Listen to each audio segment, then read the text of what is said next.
Вече като го няма Nissan, на време малко обърнем внимание на BMW-то. Хора, това ми е Daily-семейна кола E90 2.5 автомат. Тази кола имам от 3 години, като първата година откакто имам, буквално съм навъртял 50 000 км, тогава подкачил. Но да, не знам на камерата колко се вижда, но колата има много сериозна нужда от любов и така може да се види някаква представа. Направо колата е като изоставена от тия дървета, като капа някаква гадна смола и направо те е страх да я пипнеш, защото де-факто тук из града карах Nissan, пътувал съм с Nissan и тази кола е останала на заден план. С такива иде колко е зле. Направо ме е срам, че това е моята кола. Да се виждат мазните петна по нея. От толкова време къде е карана, пак запали. Тук липсва цяла лайсна. Иначе оверал колата е в много добро състояние по принцип. Това тук е хидрографика, нали, някой път ще покажа колата по-подробно, но сега отиваме да измием, защото наистина колата има нужда от тази мивка. Мите е сигурно преди повече от половин година. Колата е загряла, да, това трябва да го оправим, ще сложим нещо по-готино тук, но за мен съм това. И ще се видим на автомивката, бойс. Тъй като хора автомивката е супер близо, реших, ще насложим малко е така каране. И сега осъзнавам колко по-различно е да караш такава кола, нали, защото това е седан, не от най-спортните, нали, освен че има М-технико качване, друго колата няма нищо по нея и е такава тиха, нали, и сега осъзнавам колко е тромала и колко по-различно се кара и усеща, нали, аз направо нищо не казах, просто че Nissan е 92 година, направи едно отдолу, тук няма нищо, автомат 200 коня. Имаме ли късмет за автомивката? Да, това е същата автомивка, където бяхме мили и 124-ката, бойс. И май имаме късмет.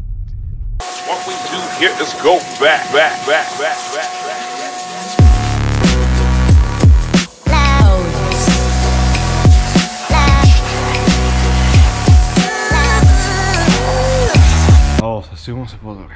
Няма тази цялата гадна смола. Я да видим тук. Не знам колко се вижда благодаря на камерата, но изглежда в пъти по-добре на живо. Това става, хора, бръща новото видео. Като цялото не е ново видео, продължаваме същото видео. Днеска, че обслужваме BMW-то. Надявам се няма много ехо, задачата за днеска му сменим маслото, караме го с бардал 5х40. Въздушен филтър, маслен филтър, имаме тук за купето и тия кружки отзади, че съм на ръба да ме спрат да ме губят, защото едната на номера не свети и да, нека се заваме за работа. Първо място са кружките, почвам от най-лесното. Така, трябва ни, това е достатъчно. И сега, надявам се, чай, какво се вижда тук. Надявам се вижда достатъчно добре. Така. Добре, това беше сравнително лесно. Сега, значи изваждането. Хоули, то номер, човек. Така.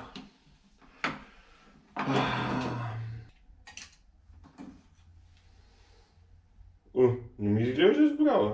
Ама пък що да не свети? Предполагам, сега ще сменим и ще видим.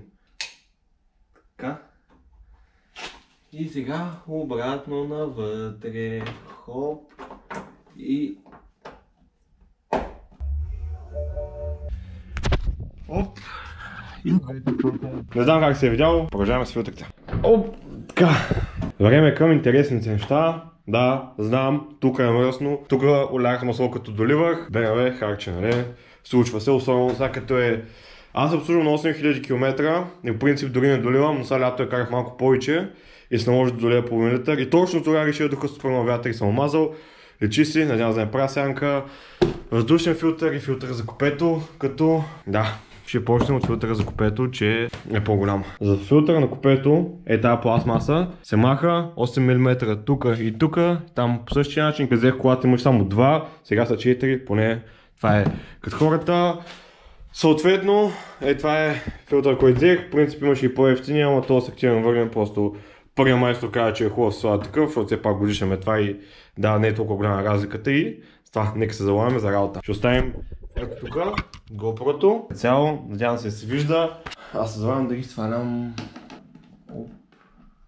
За момент се притесних. Така, забравих, че и тук има, но те се отвиват на ръка, което не знам в принцип това е така, но в нашия случай добре, че това бях оставил в момента. И Сега, батьо, вадим.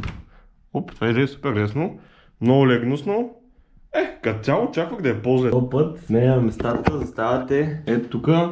Първо махнем стария от тука. Като цяло той на едни щипки. Внимаваме да ги щупим. Сега новия. И сега тука... Това уплътнение, стария филтър го нямаше. Чакайте ви покажа. В принцип, не знам дали аз съм индианец, но в принцип това уплътнение. Винаги съм взимал филтрите. Тук го е нямало това докато. Това в принцип... Вижда ли се на камерата? Вижда се. Това ме обърка, защото не влизаше в принцип в кутията, ама с намества и става перфектно. Добре, my bad. Да влязат щипките. Оп, готово, тук сме готови. По принцип, личен съвет.